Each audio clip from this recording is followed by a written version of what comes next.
결국은 근데 헌법재판관 임명의 문제라는 게 권한 대행이 국회에서 보내면 할지 말지를 정하다 보니까 음. 또 공교롭게도 한덕수 총리가 지금 키를 주게 된 것 음. 같습니다. 예, 네. 참으로 뭐 묘하게 됐는데 한덕수 이 양반이 결단력이 없다고. 그래가지고 자기가 이렇게 결심하고 판단해서 국정을 정상화해야 되는데 맨 그냥 민기정 느리게 터지진 않을까 난 솔직히 걱정돼요 좀. 음. 왠지 이렇게 보면 양다리 자꾸 걸치는 식으로 하다 보면은 한덕수 요인도 충분히 있을 것 같다. 네. 예, 그래서 요거는 저기 뭐랄까 국정 정상화 협의체 한덕수가 이렇게 긍정적 답변을 하지 않았습니까? 네. 예, 그러면 국정을 정상화하는 길은 빨리 저 헌법재판이 끝나는 거예요. 그렇죠. 그렇죠. 네, 네. 심판이 끝나는 것이죠. 음. 그러니까 이런 면에서는 일단은 제가 보기에는 권성동 원내대표가 음. 계속 지연 전략을 쓰고 압박을 가할 때 음. 한덕수가 흔들리질 말아야 되는데 만약에 여차하면 당신 탄핵될 수도 있다. 맞아요. 이 네. 사인을 줄 수밖에 없어요 지금. 음. 어떻게 그냥 놔둡니까 그렇죠. 저거. 아니 근데 이 와중에 저는 아까도 말씀드렸지만 이 와중에 국민의힘과 소위 얘기하는 친윤 정치인들이 목리를 부리면서 이 판을 뒤집어 엎어보려고 네. 하는 태도는 국민들이 용납할 수가 없는 겁니다. 그러면 내란적 상황에서 그러면 이분이 만약에 다시 돌아온다고 칩시다. 뭐부터 하겠어요? 2차 비상계엄부터 하는 거 아니겠습니까? 그렇죠. 그러면 예. 전 국민이 그 상황을 다 기본권도 침해당하면서 그 상황을 그러면 다 같이 겪자는 건데 그게 말이 됩니까? 이 상황에서 계속 그런 방식으로 비협조하고 막 앙탈을 부리고 이렇게 하는 것 자체에 대해서 저는 이러면 국민적인 그런 비난과 비판의 목소리가 국민의힘을 더 향하게 될 수밖에 없다. 네. 그러니까 자기 스스로 발등에 음. 저기 뭐지? 발등 찍는 도끼를 일이다. 찍는 일이다. 그렇죠. 네. 예. 아니 물론 이게 총리실이 보니까 대통령실 업무를 대리하게 되다 보니까 뭐 일일 브리핑 이런 것도 하는 모양인데 오늘 총리실 고위 관계자가 이제 물어본 거예요 기자들이. 도대체 이제 보면은 헌법재판관 임명 문제나 너한테 특검법 문제 같은 것들도 다 와서 선택의 순간이 올 텐데 어떤 기준을 갖고 할 거냐 물어봤더니 고위 관계자가 첫 번째가 헌법과 법률에 맞느냐. 그 다음에 이것이 국민의 시각에 봤을 때 어떠느냐. 세 번째가 국가 미래 기준에 따라서 한다고 했거든요. 사실 그 요건만 생각해 본다면 네. 아니 헌재에서도 지금 재판관 임명 전례가 있다고 하잖아요. 네. 바로 해줘야 되는 거 아니겠습니까 지금에. 그러니까 이 부분은 말이죠. 지금 이제 사실은 민주당도 조금 책임이 있긴 있어요. 그동안에 좀 뭐랄까 그 방통위원장 저 헌법재판이 지금 계류돼 있는 동안에 사실상 추천을 안 했거든. 그러다 보니까 이제 와선 또 추천이 급해진 거란 말이에요. 허겁지겁해져야 이게. 되네. 물론 네. 예상하지 못했죠. 그런 면에서는 저는 이게 좀 꼬일 대로 꼬인 문제다. 그리고 권성동 원내대표는 끝까지 협조 안 할 거다. 이렇게 돼서 이게 이제 저기 여러 가지 목리를 부리더라도 제가 보기에는 한 25일, 26일에만 저 인사청문회 마치고 송부하면 되거든요. 네. 그렇게까지만 해주면 맞아요. 되는데 그 동안에 조금 그 저기 방통위원장 건으로 좀 늦춰왔던 게 이제 와서는 좀 너무 아쉽습니다. 그런 부분들이. 네. 아니 저는 권성동 원내대표 여담인데 지금 당대표 권한대행도 하는 거잖아요. 오늘 이제 그렇죠. 일정표를 제가 봤어요. 근데 우리 친윤에서 뭐라고 했냐면은 한덕수하고 한동훈이 막 공동 정부를 운영하는 것처럼 모양새가 되니까 굉장히 신랄하게 좀 비판을 좀 했잖아요. 근데 권성동 원내대표 일정을 봤더니 일정 어떻게 오후 3시에 김완섭 환경부 장관 접견. 3시 30분 조태열 외교부 장관 접견. 오후 4시 김영호 통일부 장관 접견. 오후 5시 안덕근 산업부 장관 접견. 한동훈 해도 되는 거 아니었나 싶어 솔직히 얘기해서. 더해. 예. 그러니까 이거 완전 아니, 대통령급 일정인데 국무회의네. 보니까 다 묶어서 예. 국무회의하면 되겠네. 아니 뭐가 다르다는 겁니까 이게? 글쎄 보니까 저런 식의 장관 접견은 주로 이제 총리급이 업무 보고 받을 때. 예. 또 어떤 연초에 대통령도 이렇게 장관들 촘촘히 못 만나요. 이건 거의 그 이상이거든요. 아마 네. 상당히 압박을 넣은 것 같아요. 그 일정 자체가 좀 그런데다가 그러니까 이런 네. 것 같아요. 저는 서로 자기들이 그러니까 권력의 중심이 되고 싶었던 것 같아요. 한동훈은 한동훈대로, 권성동은 권성동대로 오죽하면 이재명 대표가 다 주도권 가져도 좋으니까 일단 국정협의체를 만들어서 긴급하게 현안 논의를 해보자. 지금 사실 경제 문제가 심각하기 때문에 이대로 가면 파탄 지경에 이르르는데 이 민생 문제를 회복하는 차원에서라도 최소한 머리를 맞대고 합의해서 뭔가 처리를 하자. 이제 이런 주장을 하는데 본인 또 대통령 놀이 하고 있는 거잖아요. 어떻게 그러니까요. 보자면. 예. 그러니까 그런 측면에서 보면 서로 자기 기득권만 누리고 싶은 거예요, 이 사람들이. 그러니까 국민이나 국익에 대해서는 1도 안중에 없고 오로지 자기 기득권. 나만 괜찮으면 돼. 나만 잘 살면 돼. 국민들이야 죽든가 말든가. 이런 자세 아니겠어요? 저는 진짜, 그렇기 예. 때문에 이런 걸 보면 볼수록 화가 나는 건데 일단 국민들은 탄핵의 고비가 일단 넘었기 때문에 다 된 거 아니야? 이렇게 생각하시고 살짝 방심 모드인 것 같아요. 그런데 그게 아니다. 1단계 고비를 넘었을 뿐이고 네. 탄핵소추안 넘어서 헌법재판소에서 파면 결정이 나오는 그날까지 절대 안심할 수가 없다. 그리고 그 과정은 대단히 지난할 가능성이 매우 높다. 이런 생각이 좀 듭니다. 그리고 진짜 또 한 번에 시험되는 그 내란죄 특검법과 김건희 특검법이 본회의는 어째 통과했는데 과거에는 윤석열 대통령이 떡하니 버티고 있기 때문에 네. 거부권으로 번번이 보냈단 말이에요. 그래서 통과가 안 됐는데 이번에 한덕수 총리 앞에 있습니다. 이 결정을 어떻게 하느냐에 따라서 한덕수의 운명도 결정되지 않겠습니까? 네. 그 부분이 한덕수 권한대행에 대한 민주당의 탄핵 여부를 가늠하는 기준점이 돼야 될 겁니다. 이거 협조 안 해주면은 바로 이건 결심, 탄핵이에요. 결심하셔야 네. 돼요. 네.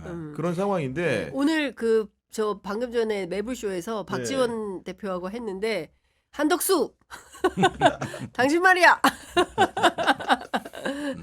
탄핵 당하고 싶어. 아니, 왜냐면은 이게 기본적으로 한덕수 총리 자체가 지금 불안정한 지위잖아요. 지금 대통령 대신 이어받은 권한 대행이기도 하지만 네. 실제로는 국무회의에 참석해서 함께 뭔가 비상계엄을 선포하는데 관여돼 있는 그렇죠. 피의자 신분이 그렇습니다. 이중적 신분 예. 때문에 이런 불안합니다. 딜레마적 상황이 네, 있는 거 아니겠습니까? 맞아요. 네. 이게 2016년하고 지금 너무 다른데 그때 주도하는 단위는 5당 협의체였어요. 맞아요. 그 새누리당은 완전히 고립돼 버려가지고 목소리를 못 냈거든요. 네. 그러니까 지금 이재명 대표도 작은 군소정당까지 포함해가지고 일단 국정협의체를 먼저 시작을 하시는 게 좋겠어요. 지금 저 기다리다 보면은 더 일이 안 되게 생겼거든요. 그러면은 그때도 5당 협의체가 됐는데 지금 왜 안 됩니까? 되죠. 그리고 이런 것들을 끌고 나가면은 어쩌면은 국민의힘의 2차 분당 사태도 나올 수 있거든요. 그렇게 해서 자중질환으로 자기들은 거기서 이제 저 내부에 발목이 잡히는 거고 그렇게 하고 또 이번에 탄핵표에 찬성표를 던진 의원들 이탈표들이 상당히 있거든요. 그래서 그런 세력들한테 자꾸 손을 내밀고 이렇게 해가지고 우리는 협의하겠다 이러면서 좀 고립화 시켜야 이게 좀 굴러가지. 지금 이거 기다리다가는 또 뭐 민주당 혼자 해서 될 일도 아닌 것 같아요. 가만히 보니까. 그래서 어떤 식으로든 협의체를 만들고 네. 그다음에 주도권은 국민의힘이 행사해도 좋다. 협의체만 만들자 했으면 몇 가지 법안 같은 처리는 이 헌법재판소 재판관 추천 이후로 다 미룰 수 있지. 그렇네요. 네, 네. 그렇게 신축적으로 해가지고라도 끌고 가는 게 좋을 것 같아요. 근데 저는 김종대 의원님 굉장히 이제 좋은 말씀을 해주셨는데 여차하면 당합니다. 여차하면 되치기 당하는 당한다? 거예요. 예, 그런데 지금 그 기류가 읽히는 상황인 거예요. 앞서 보신 대로 권성동 원내대표 권한대행의 일정이 거의 대통령급 일정을 소화하고 있는 건데 이런 정도면 기세가 다시 또 비등해지고 있는 거거든요. 네. 그러니까 여기에서 기선을 다시 제압하려면 야오당 협의체가 됐든 어떤 방식이 됐든 덩치를 키우고 국회의장과 국회를 중심으로 논의가 진행될 수 있도록 키를 잡아야 된다. 그런데 뭐 빨리 와주세요. 우리 함께 해주세요. 기다리겠습니다. 약간 좀 부탁하는 태도. 청원형의 태도가 되고 있어요. 근데 저는 이거는 아닌 것 같아요. 내란 동조 세력한테 우리 그래도 같이 서로 뭘 좀 해봐야 되지 않을까요? 라고 갈구하는 태도가 이게 과연 옳은가라는 생각이 저는 개인적으로 드는 겁니다. 그래서 야당 중심으로라도 세력을 빨리, 구축하고 네. 그리고 구원식 국회의장이 분명한 자기 태도가 있는 거 아니겠습니까? 우원식 의장도 국정협의체 만들어야 된다는 거예요. 맞아요. 지금 반대하는 세력은 유일하게 국민의힘 권성동 원내대표 체제인 거예요. 그리고 국민의힘 내부 취재하면 분위기는 다 쉬쉬 분위기예요. 그러니까 한동훈 대표가 어제 그렇게 쫓겨났기 때문에 네. 소위 친한계, 한동훈을 중심으로 한 친한계가 완전히 숨고르기에 들어갔고 음. 내색도 하지 않는 분위기입니다. 그러니까 한동훈 대표가 다시 돌아오는 그날까지 우리는 그냥 국으로 있다. 물론 한동훈 대표는 다시 돌아올 거다라고 네. 친한계를 믿고 있어요. 그런데 친윤계에서는 일체 겨루를 주지 않는 것 같습니다. 그렇기 때문에 국민의힘 내부에서 무슨 변화가 있어서 그 세력을 규합해서 새로운 무슨 틀로 나간다? 2016년 박근혜 때하고는 완전히 상황은 다르다. 그렇기 때문에 국민의힘을 잘라내고 나머지 정치 세력들이 규합을 해서 중심을 잡는 게 굉장히 중요한 상황이다. 이런 생각이 그리고 듭니다. 한동훈 대표가 물러나고 친윤계가 다시 이제 지도부를 장악을 하다 보니까 윤석열 대통령이 어디서 나온 자신감이 생겼는지 뭔지 모르겠는데 지금 경찰이나 검찰에서 소환 통보를 해도 꿈쩍도 안 하고 입장도 제대로 안 내놓습니다. 심지어는 경찰 같은 경우에는 우편으로 송달을 했더니 수치 거부를 오늘 했다는데 이게 사실은 기가 자기가 막히네. 법적 정치적 책임을 다 지겠다고 해놓은 사람으로서 너무 엉뚱한 반응 아닙니까 이게 대통령이 일국에. 그러니까 농성을 하고 있는 거지. 결사항전 농성 체제로 들어가고 있는 거죠. 이제. 네. 그렇게 해서 성문 잠가버리고 안에서 우리는 항전하자, 농성하자. 지금 이 분위기거든요. 그런데 결국은 누가 대통령을 체포하느냐가 일단은 새로운 국면의 시작이에요. 네. 요거는 대통령을 검미할지 경위할지는 몰라도 누가 체포하느냐, 그리고 언제 하느냐 이 부분입니다. 이거야말로 진짜 이제 완전히 이제 성문이 허물어지는 공성전이 끝나는 거거든요. 네. 그래서 지금 조금 서둘러야 될 건 뭐냐 하면은 일단 내란 수계가 명확해졌기 때문에 지금 증거 인멸이 되고 있는 정황들을 드러내야 됩니다. 제가 여기 하나 갖고 나왔는데 이거 국방일보 보라고 이거 13일자 국방일보인데 진짜 13일자예요? 이게 심지어? 두 면을 다 털었어. 이 내란하고 열흘 뒤에. 아니 저 대통령 12일 날 담화했잖아요. 네. 여기 성관이도 의혹이 있어서 한 거고. 내 부제목 알려드릴게. 비상계엄 조치는 대통령의 고도의 정치적 판단으로 이뤄져. 야. 피와 땀으로 지켜온 나라 자유민주주의 사수의 하나다. 이거 우리 육군 장병들이 보는 신문이잖아요. 그러니까 이것만 보면은 계엄 잘했구나. 아니 잠깐 죄송한데 이거 지금 제가 좀 카메라로 보여드려야 될 것 같은데 이 국방일보 우리 육군 장병들과 뭐 장교 부사관들 다 보는 신문인데 이게 12월 뭐 3일날 만든 게 12월 아니고 13일. 13일날 만든 신문입니다. 톱 제목이 지시 따른 군 관계자들 전혀 잘못 없어. 그 부제도 읽어줬어요. 부제는 윤 대통령 대국민 담아 군 병력 국회 투입은 질서 유지 위한 것. 거봐. 이거 어느 나라 세상에서 만든 신문입니까? 아니 그러니까 이게 암담하네, 암담해. 충격적이네요. 이게 탄핵 전날까지 상황이라니까. 아니 지금 계속되고 있다고. 그치. 지금 우리가 대통령이 왜 체포를 거부하고 저 국무위원들 이렇게 단속하면서 이걸 왜 하는 걸 한번 좀 야, 생각해 보세요. 이거 너무 저 충격적이네요. 예. 외교부 부대변인이 저 그러니까. 자료 만들어 보낸 거 그거 예사일이 아닙니다. 맞습니다. 아직 정부는 안 무너졌다는 거예요. 아닌 게 아니라 그러니까 진짜 예. 저도 충격이었어요. 외교부 대변인이 부대변인. 네. 부대변인이 뭡니까? 외신 외신 깜짝이야. 기자들한테 네네 뭐 예, 갑자기 들어 프레스 가이던스를 준 건데 쉽게 예, 얘기하면 예. 예. 까먹었네. 거기 뭐라고 했냐면은 제가 다시 한번 좀 찾아서 좀 읽어드리면은 그러니까 말도 안 되는 걸 한 거예요. 그러니까 그 탄핵 비상 계엄이 선포된 그 다음 날이죠. 해제된 다음 날에 그 이제 외신 기자들이 혹시 우리 정부의 입장이 어떤 거냐 이렇게 물었을 거 아니겠습니까? 거기에 대해서 유창호 외교부 부대변인이 헌법주의자이자 자유민주주의 헌정 질서를 누구보다 숭배하는 대통령의 결단이라면서 불가피한 결단이었을 뿐이고 법적으로 문제될 건 없었다라는 얘기를 했다는 겁니다. 아니 그러니까 저는 앞서도 말씀드렸지만 끊임없이 뭐라고 해야 됩니까?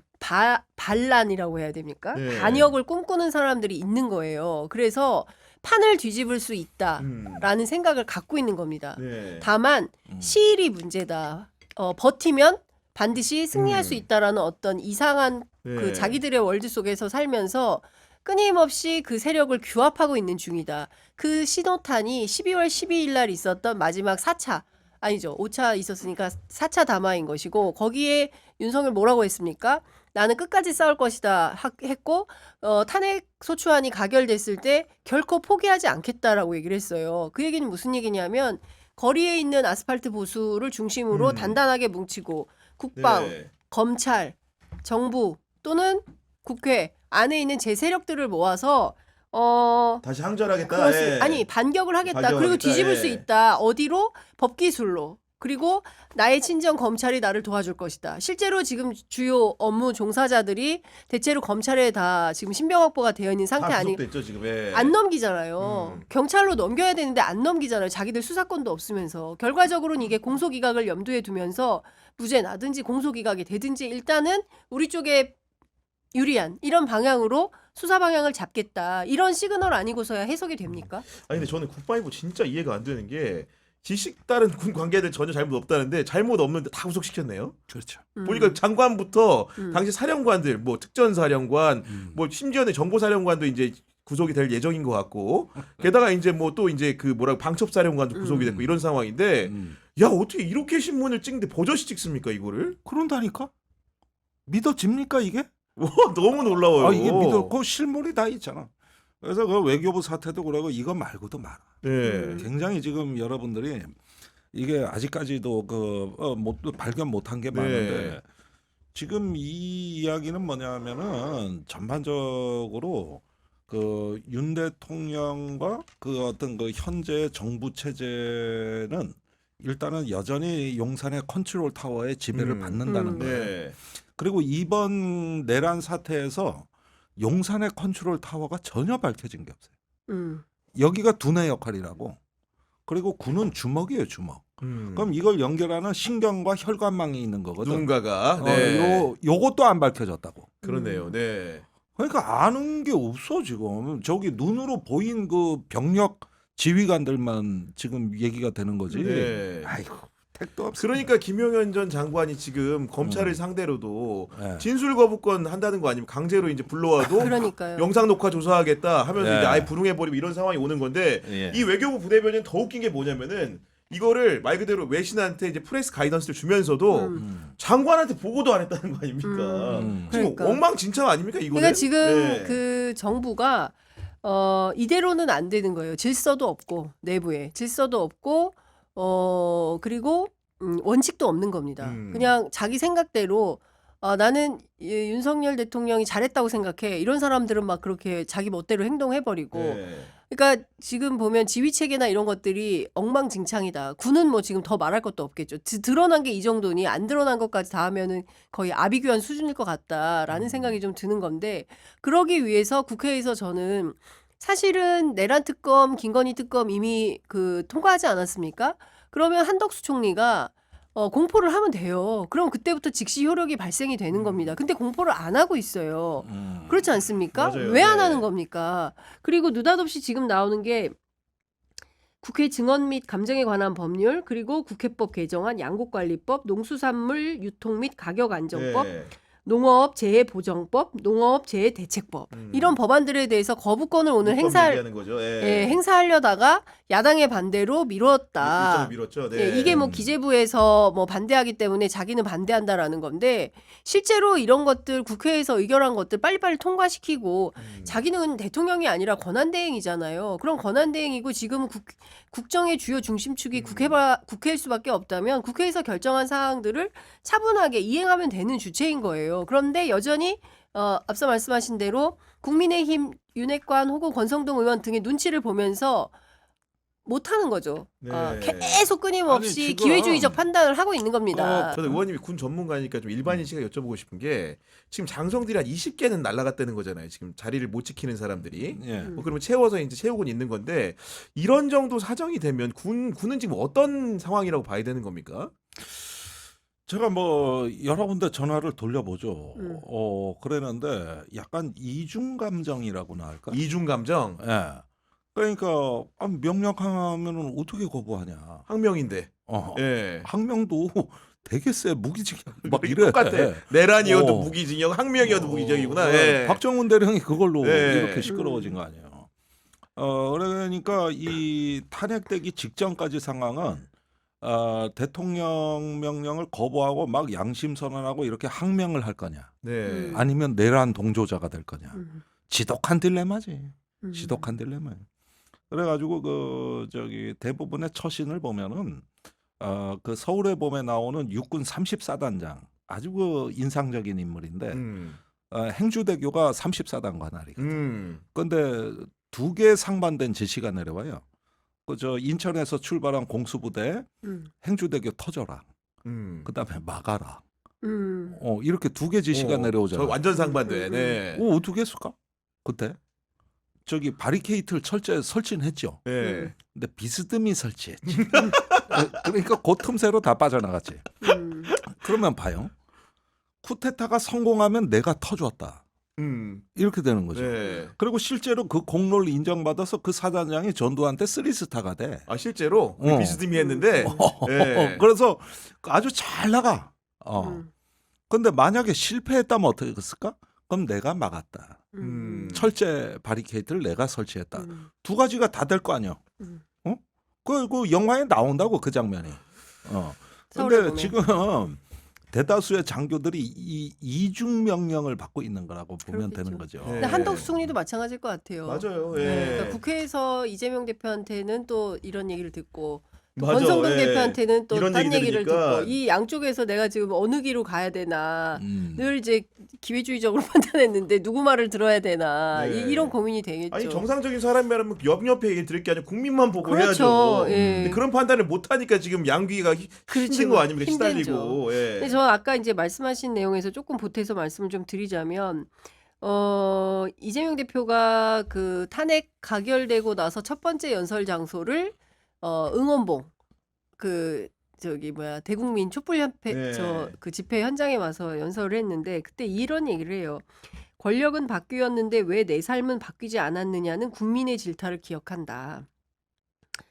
새로운 민주주의, 국민이 직접 참여하는 현장의 민의를 관철하는 정치를 시작해야 된다. 저는 여기에 키워드가 있다고 생각을 해요. 저도 2016년, 17년 그 촛불혁명 때 정말 이를 악물고 5개월 동안 한 주도 안 쉬고 네. 생방송을 했거든요. 그리고 이렇게 하고 나면 사실상 그때 당시에 탄핵연대 그리고 촛불연대 이런 차원에서 국회에서 대개혁이 있을 거라고 기대했어요. 그래서 재벌개혁, 그때 관료개혁까지 얘기했었어요. 저 공무원이 바뀌어야 된다. 특히 뭐 기재부 모피아, 뭐 이런 뭐 검찰 개혁 이런 거 다 얘기를 했었단 말이에요. 그래서 정말 새로운 나라가 될 거라고 생각을 했어요. 근데 이제 윤석열 정부가 탄생해서 이 고통을 우리가 다 같이 또 지고 8년 만에 또다시 촛불 아니라 응원봉을 들고 국민이 집결할 수밖에 없는 상황이 된 거거든요. 저는 그 여기에 대해서는 민주당이 철저한 반성이 있어야 된다. 그러니까 새로운 민주주의를 어디로부터 어떻게 할 건지 지금도 좌고우면하면 안 된다고 생각을 해요. 그리고 힘을 빼면 안 된다. 그러니까 국민들이 엄청나게 에너지를 모아서 국회의 담을 넘어서 자기들이 두드릴 수 있었잖아요. 시민들이 뭡니까 장갑차를 막지 않았다면 국회문을 열라고 난리치지 않았다면 3-4명이 달라붙어가지고 국회의원들을 그렇죠. 예. 담을 넘겨주지 않았다면 예. 150명 넘어서 가결을 할 수 있었겠습니까? 그러니까 그런 측면에서 보자면 저는 국민들이 피땀으로 만들어낸 이 민주주의를 정말 잘 생각해서 정치를 잘해야 되는데 여전히 또 헤매기 시작한다 이러면 진짜 심각하다 그런 아니, 생각이 그러니까 좀 들어요. 그러니까 모든 것을 다 바꾸는 게 개혁은 아니에요. 그러니까 지금 우리가 그 당시에는 진짜 5당 협의체에서 경쟁적으로 정치개혁 법안을 했어요. 그때 나중에 못 견디다가 새누리당까지 내는데 진짜 그 개혁에 대해서는 누구도 걸림돌이 없었어요. 그 열망이. 셌죠. 예. 그다음에 국정을 망친 주범이 확실했고 음, 국민들 손에 칼 자루가 쥐어졌습니다. 그렇죠. 그러니까 이 판에서 이제 그 뒤에 총선, 지방선거 다 밀어주면서 이 자산을 갖고 거침없이 개혁의 길로 나가라. 이렇게 해가지고 이제 모든 여건을 다 마련해주고 국민 지지율 80%였던 겁니다. 맞아요. 그러니까 예. 이때는 YS 이후로 최고 지지율이에요. 정권 초기가. 그랬는데 이것이 왜 이상한 방향으로 흘러갔는가? 이 점은 잘 학습을 해야 되겠죠. 물론 개혁이라고 해도 성공할 때 개혁이지. 예. 시도만 했다가 실패하면 안 하니만도 못합니다. 예. 그런 부분들은 우리가 이제 두고두고 교훈으로 삼아야 되는데 가장 예. 중요한 것은 협치의 틀을 짜는 겁니다. 그러니까요. 예, 그래가지고 이 탄핵 연대, 즉 음. 다수파 연합을 만들어서 네. 그걸 크게 포용하고 담대하게 연대해 나가는 이 정신을 유지했었어야 되는 맞아요. 거거든요. 음. 거기서부터 이제 문제가 생기면서 개혁 동력도 자연스럽게 이제 흩어져 버린 것이고 음. 그런 면에서 이제 지금도 민주당이 혼자 다 하려고 할 게 아니라 정말로 집단지성을 모으는 네. 그리고 군소정당이나 조국혁신당도 당연히 일원으로 들어와야 되고 해서 네. 이거를 어떤 협력적 틀을 만드셔야 돼요. 네, 지금 이제 속보가 하나 들어와서 하나 전해드리고 이제 마무리해야 될 것 같은데 음. 서울 남부지검 가상자산 범죄 합수단입니다. 여기서 정치자금법 위반 혐의로 건진법사를 체포했던 건진법사 겁니다. 또 오랜만입니다. 건진법사는 오랜만이네. 이야. 그 오랜만이다. 건진법사 전성배 씨가 본명인데 전성배 씨가 2018년 지방선거를 돕겠다는 명목으로 정치인들로부터 불법 정치자금을 받은 혐의를 받고 있고요. 건진법사는 과거 이제 윤석열 대통령 대선 캠프에서 이제 뭐 역할을 했다 이런 의혹이 좀 있었죠. 그러면서 이제 대통령 부부의 친분을 과시하면서 주변에 영향을 끼쳤다고 했는데 여하간 건진법사가 체포됐다는 소식을 좀 이거 무슨 신호로 봐야 될까요? 예. 다음은 천공이다.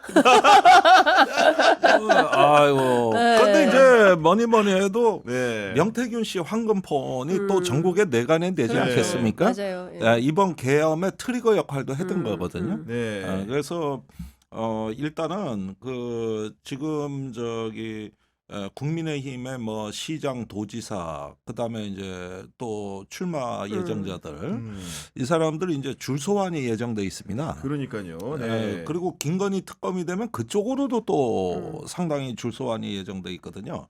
이런 당이 남의 당 사법 리스크 얘기한다는 게 말이 됩니까?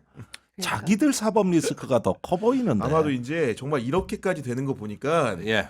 남한하기 어려울 정도로 왜냐면 이분이 주변에 이제 자기가 멘토라고 막 윤석열 그렇죠. 검사에 예, 예. 이렇게 떠벌리고 다닌 분이기 때문에 근데 실제로 그때 대선 캠프에 그러니까 두 개의 그 저 서초동 캠프와 양재동 캠프가 네. 있었는데 서초동 캠프는 법조 캠프였고 양재동 캠프는 여사 캠프였는데 이게 사실상 무속인들이었다. 근데 거기에 뭐 건진, 천공, 뭐 명태균 뭐 등등이 다 이제 포함이 됐었다. 예. 그 중에 으뜸은 명태균이었다. 이제 이런 얘기들이 이제 나오기 시작한 거고 그 중에 이제 건진이라는 사람이 저렇게 정치자금법 위반이지만 네. 그밖에 또 다른 뭐 사기 혐의나 이런 것들도 또 모르는 겁니다. 뭐 지금 추가적으로 나올 수도 수사 있는 과정에서, 것이고요. 네. 예. 그리고 저는 줄줄이 사탕으로 나올 거라고 생각해요. 무속인들이 굉장히 많이 엮여 있는 걸로 알고 있고 네.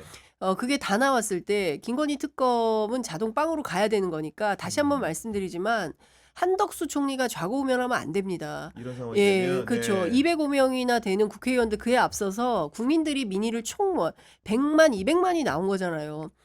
그 국회의사당 그 무정차 통과를 하지 않았습니까? 지하철이. 그러면 네. 굉장히 많이 시민들이 나온 거예요. 그럼에도 불구하고 민의를 배반한다?